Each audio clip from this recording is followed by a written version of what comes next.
It's Dr. Phil Moy here. I'm a board-certified emergency medicine physician and board-certified EMS physician, and here is an article you need to know about.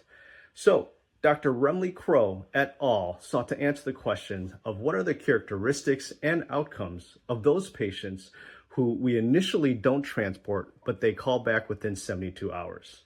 Bottom line up front, guys, these patients who did call back within 72 hours had a higher chance of being admitted to the hospital, especially if they had certain characteristics and variables. So Dr. Crowe et al. Looked at about 23 million EMS charts and found that 23% of 911 calls ended up being non-transported. Of those non-transported calls, 6% of those calls did call back within 72 hours. Also, there were certain clinical impressions that increased the risk of being hospitalized, and those being cardiac, pulmonary, neurologic, and infectious or septic concerns. So how can you, the ground EMS clinician, utilize this research in your everyday practice of EMS medicine? I would say use this to inform your non-transport guideline decisions.